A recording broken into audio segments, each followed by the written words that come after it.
So Met Police are internationally racist, sexist, and broken. Scotland Yard has lost trust with the public and needs a complete overhaul. Reviews has found. Now, basically, Scotland Yard is saying that the police force is intentionally racist, sexist, and homophobic, and the public is being let down by a force that no longer has a functioning neighbourhood policing service. A damning report concludes. Listen. I don't need anyone to tell me that the police is out of touch. We kind of touched on this in the last episode where I mentioned that the police are very old school like. So are they going to be homophobic? Most definitely. Are they going to be racist? Most definitely. Are we surprised by this? No. Are they sexist? Most definitely. Women in the police force get treated unfairly. People of color get treated unfairly, whether that's in the force or in the streets. And homophobics, bruv, like, they're old school. We expect this. Do you know what I mean?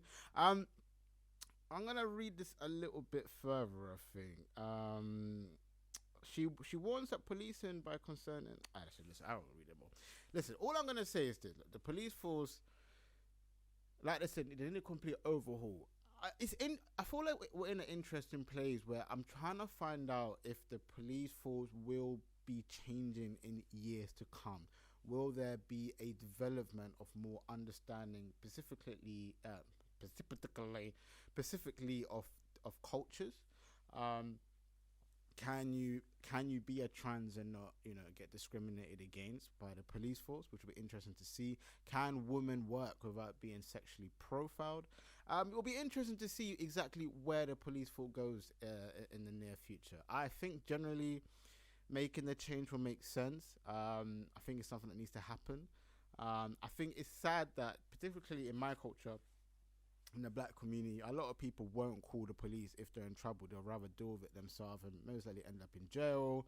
Like that's just what we do. Feel me? Like we're not trying to call the feds. For who? For what? We ain't snitching. You get me?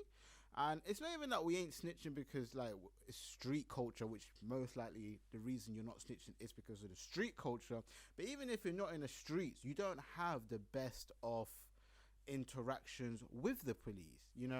From when me just walking down the road and being, I'll never forget the day. I think I've told a story before where I was out with one of the homies and we got wrongfully accused of having weapons. Now somebody had called the police and said this was the description of two young males, and the description was puffer jacket, hat, black, and I think it was like 5'8" or something like.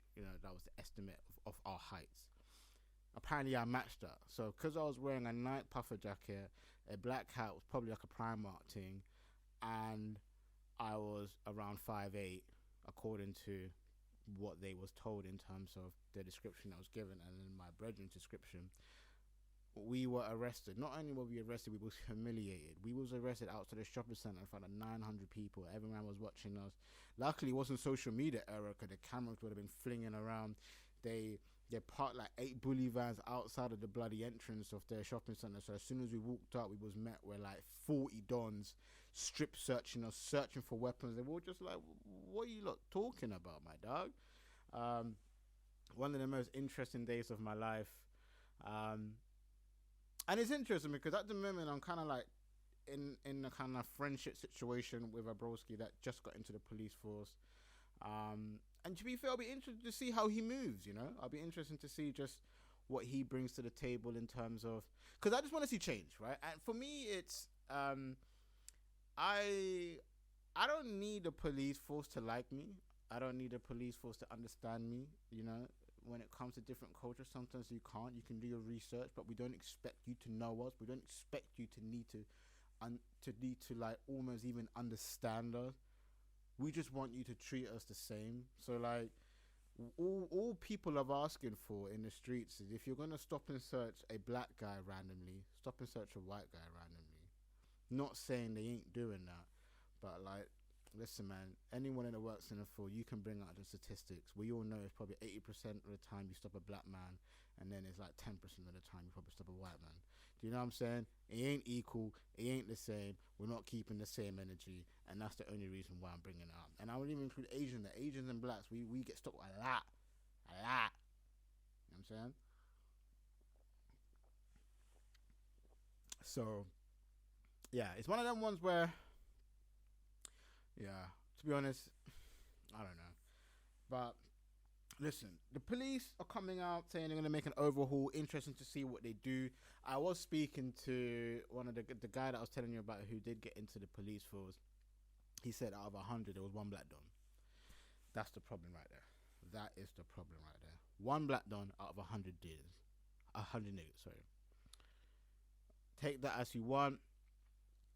It is what it is. But anyway, let's